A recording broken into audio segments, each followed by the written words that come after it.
for coming. We are going to get started. And first up, we're going to have Mary Rasmussen, who is the National Forest Service Public Information Officer, and she'll be talking to you for a few minutes. And then she'll introduce to you Tony Shaka. Good morning, everyone. Again, my name is Mary Rasmussen, and I represent Tony Shaka's Type 1 Incident Management Team. As many of you all know, we took command of the fire at 0800 this morning. There's a lot of moving parts. We are getting set up over at the Prescott High School, where ICP will be, including getting some phone lines dedicated to media as well as the public. So I'm going to ask for your patience a little bit. With that in mind, though, we do have some information to share with you on what's going on today and what we expect to see over the next day or two. So with that, I'll introduce Incident Commander Tony Shaka. Thank you, Mary. Good morning, everyone. As Mary said, I'm Tony Shaka with the Southwest Type 1 Incident Management Team. I'm sure that some of the stuff you're going to want to know is where are we with containment. So let's start out from the beginning.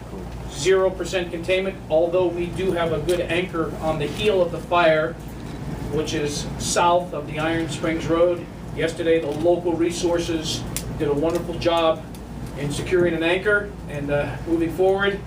Right now, evacuations.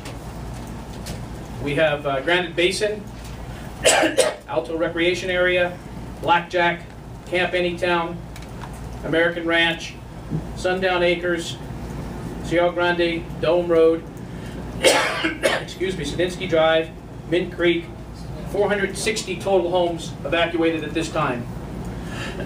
Road closures, Williamson Valley Road and Iron Springs Road, Contreras Ranch and Iron Springs Road, Pioneer Parkway and Williamson Valley Road, Outer Loop Road and Williamson Valley.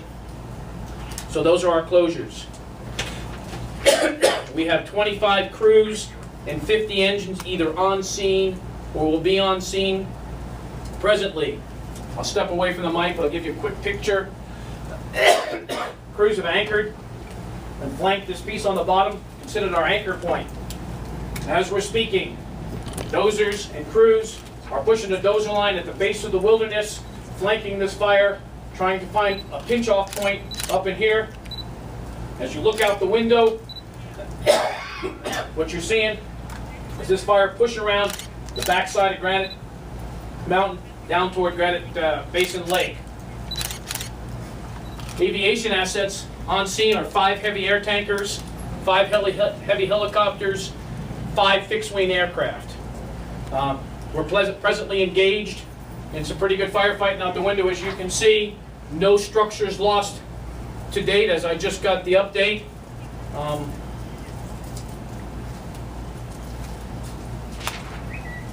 I think that's all the statistics I have. What kind of questions would you have? What's the acreage up to at this point? Acreage at this point, as of this morning on their infrared flight, was 5,088 acres. I'm sure it's grown based on when I'm looking out the window, you know, probably a few hundred since then. Can you talk about the winds today and how that's going to affect the firefight? As of yesterday, to put it in perspective, the fire moved about 5,000 acres in an 8-hour period. So you're talking about the fire gained somewhere around 500 or 600 acres an hour, with winds that were a little bit less than today's. Today's winds are supposed to be predicted even higher. So it's going to definitely create some containment issues for us. Can you talk about how close the fire is right now to some of these homes? It looks dangerously close. Last night when I was out, we were engaged right in people's backyards along American Ranch and that country in there. So it's right up against people's backyards. The heavy air tanker, they call it the VLAT, the DC-10, the very large air tanker. We used 8 loads yesterday around those neighborhoods trying to keep that fire in check, and we still had fires spotting out in some of the neighborhoods. And if you flank it to the northwest, like it sounds like you're trying to do, are there homes down the way that could be in danger? Yes, there is, sir. We're evaluating that right now. Some more evacuations possibly? Possibly. Okay. What about the conditions for the fire crews that are out there? Talk a little bit about the conditions they're going to be dealing with. The conditions, you know, it's pretty self-explanatory. You know, you look out the window and it's in a steep, rocky country with very flashy, flammable fuels, and you know they're going to be challenged. The thing that we're trying to do is we're trying to bring that fire down to the flats, so we're not putting those firefighters in harm's way, exposing them to all the elements. So you know there may be some indirect tactics to help us secure that fire line and not put those firefighters in a place where they're going to get hurt. Right now, it seems like your air attacks are going to be the most effective. Is that true? Well, the air attack is only as effective if I can put resources, boots on the ground to support it, because that retardant is only good for about an hour and a half with these conditions, and I can use my heavy helicopters to freshen that up. But you got to have boots on the ground, following up with some direct line construction to make that stuff effective. And you got the Type 1 crews on the ground right now, and they got 1 foot in the black, 1 foot in the green? That's right. We've got 25 crews. Like I said, on the ground last night, we had about 12 crews, hotshot crews, and we got more crews coming. Has fires reached the communities of the Mid Creek subdivision or Inscription Canyon? Right now, we have the south end of Mid Creek being is evacuated, and I'm sure, you know, as the day goes by, how successful we'll determine if we need any more evacuations. How many total firefighters do you have in a 25 crews total? When we're done by the close of business today, I'd estimate we'll probably have 600 firefighters on the ground. And what shifts are they working? They're working 24 hours a day. They're 2 shifts, a day shift and a night shift. For a 24-hour shift? 16-hour shifts is a normal shift, 12 to 16 hours. When does the wind speed become a problem for the assets? Once it exceeds about 30, 35 miles an hour, and hopefully we won't meet that threshold today. What are you seeing right now with wind? 18 to 20. And what's predicted? Southwest, 18 to 25 with gusts to 30. So we're going to be right on the threshold. What radio station do you work with so the public can get information? Mary can answer that one. What radio station are we working with? We're working with all of our usual local radios and media outlets. Asking for your patience again. Our regular public affairs person has been on vacation, so we're trying to get all the lists out. So we're out there and getting stuff posted. We are posting information on ncweb.org, and we are connecting with Yavapai County Emergency Management website. Again, as we transition, some information falls through, but thanks to you all being here, we're getting that information out as well. 5,000. InsoWeb has been having some terrible issues since this fire started. I've hardly been able to get on it. Yes, that's why we're trying to utilize other social media outlets. We've got a Facebook account set up for the incident. Are you going to put some maps on there? It's all in progress, yes. We just had this for, what, 3 hours? 3 hours. My commitment to you is get the information out as quick and as accurate as possible to you. Can you tell us about what firefighters are going through right now, just how hard it is for them to try to get this under control of the challenges they're facing right now? Well, you know, first of all, you got the environmental conditions, is the weather outside, hot and dry. Secondly, when you're doing a direct strategy, they're up close to the fire, and those terrain, weather, they're all physically fit, they're prepared to do the job. The fire season in the Southwest hasn't been all that strong. New Mexico has had some. Firefighters, the crews that are out there are relatively in good shape. We'll monitor their condition. Our intent is to work them and be successful, but at the same time take care of them to make sure that they can work again tomorrow. And how are you stopping the fires from getting so close to these homes? As I said before, we're doing a direct tactic and using air tanker support. Anything else on the ground though? Crews, engines, air tankers, helicopters. With the whole arsenal of stuff I just explained to you is in the process of suppressing the fire so it doesn't come to the homes. Is there a scenario where you might need more firefighting resources? Give me 24 hours and I can tell you better. I spoke to a guy who said that he heard gunfire out there from guys shooting ammunition. Can you speak to the cause? I cannot speak to the cause. I'm here to fight the fire. Once it starts, they call me, and it's under investigation, is what I've been told in my briefing this morning. Can you talk about some of the structure protection? Livestock. Excuse me? There's people concerned about their livestock, horses out there. Prescott Rodeo Grounds, working with the Yavapai County Emergency Management, has a place for those people to bring their horses and other animals. Have you heard about any losses of animals or livestock? No, sir, I have not. How wide are those dozer lines? How wide do you need to cut those? Probably 6 to 8 feet wide. Oh. Yeah. What's happening on that west side to kind of further that, the wind is at their backs, so it's pushing the fire away from them. So as they cut that dozer line, that fire is working its way down to them, or they're creating a backfire operation to run the fire back into itself. Can you talk about what's going to happen when it gets down to the different terrain? Because right now it's up in the hills and the trees. It's going down to grassland. Well, it's going to be a heck of a lot easier for us to get after it. How's that? Okay.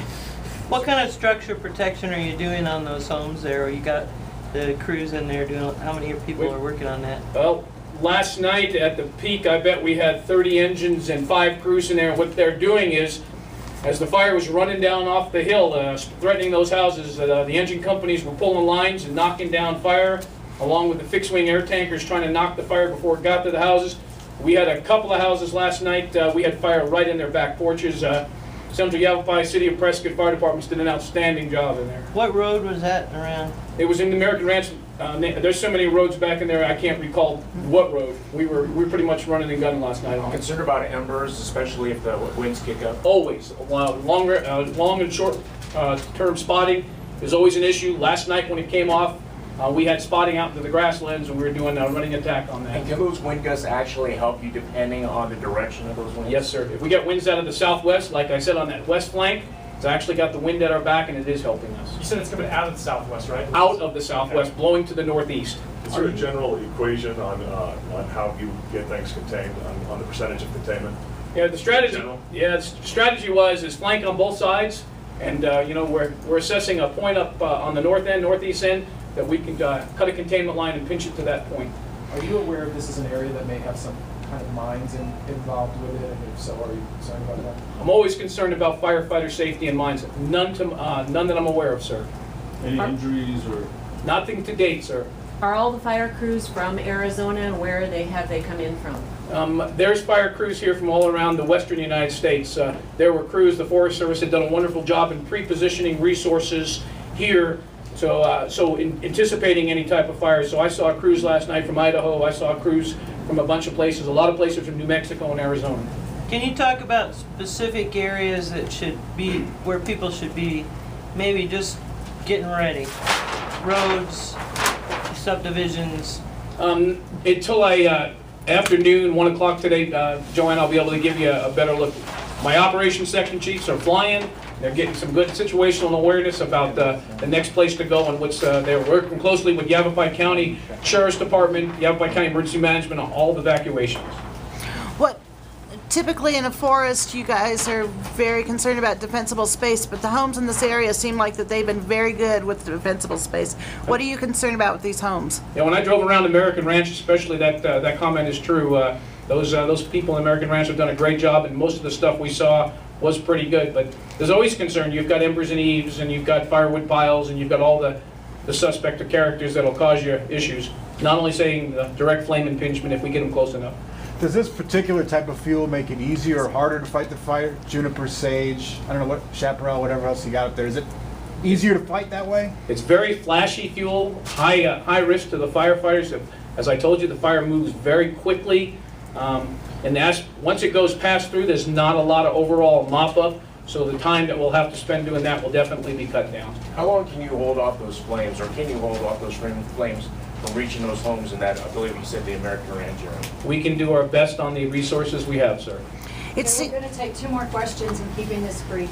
Yes, I'd like to hear a more specific answer to the question on the radio stations, because when you say the usual stations and the usual media, I went through the usual stations and I didn't come up with anything.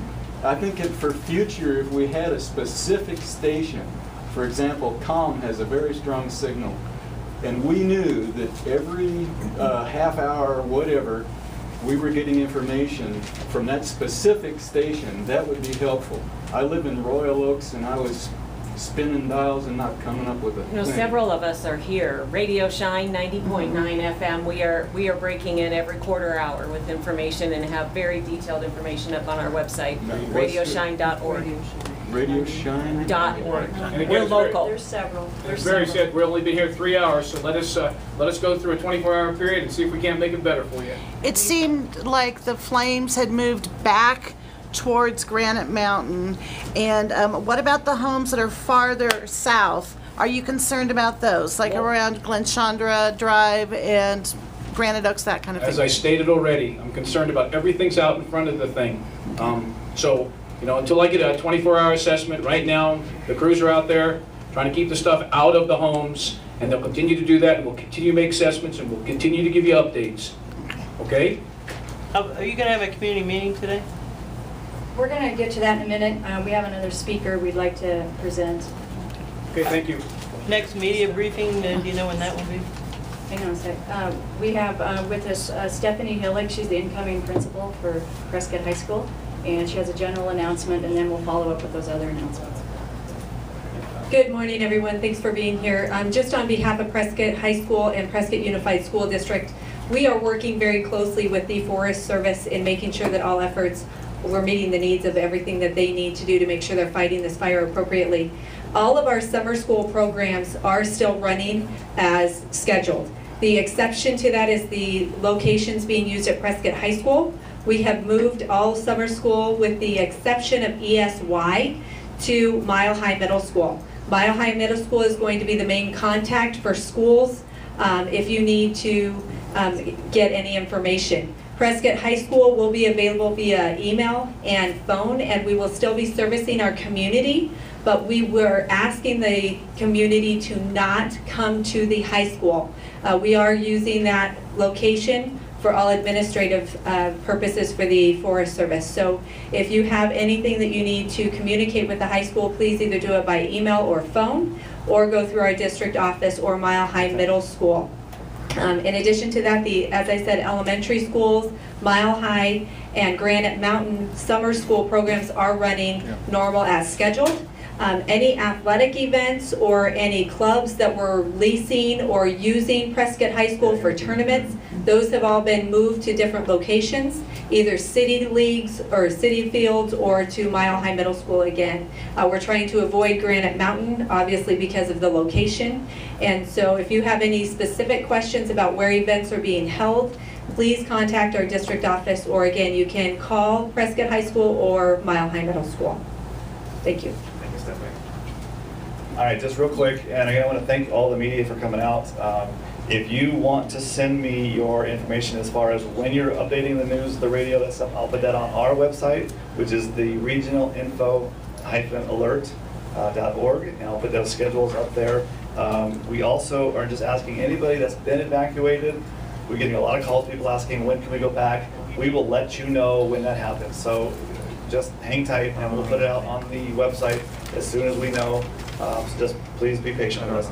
Mary has one more mountain. Regarding a community meeting, we're making plans to set one up for tomorrow evening. Again, I'll ask for your patience. We want to verify a good location, and we're going to get that posted out later today. But we are planning that for tomorrow evening. Also, for all of those folks that have been evacuated, the intent is that the Forest Service Agency Administrator and a couple other folks are going to be visiting at the Red Cross shelter located at the gymnasium, Yavapai College, this evening around 1800. So again, it'll be informal and there to basically touch base with evacuated folks, answer their questions, and check on their needs. So we'll get out the information when we have the location for the community meeting tomorrow evening. And then as far as a follow-up press briefing, we are going to be moving over, setting up a spot for you all over at the high school. It's going to take a little bit, but I'd like to schedule the next one for you about 4:30 p.m. if that'll work. Okay? And I'm around after the briefing to get individual information and help get you dialed in. One last question. For people who are going to be evacuated, is there a phone number for family members to call or a website to go to make sure that their loved ones are okay? My understanding is the Red Cross does have a registration information line at the Yavapai College. Do you know? I don't know. It's Okay. 1-800-RED CROSS, and then they also have a website. I don't know the website. Okay, so maybe you have to Google Red Cross, Yavapai County. 1-800 Red Cross. And we do encourage folks to check in just so they can connect with folks. All right, thank you guys very much. I'll wrap it up.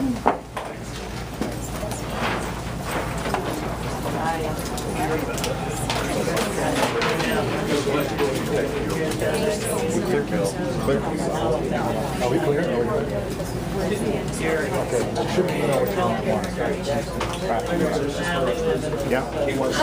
Hi. How are you? I'm good. Thanks for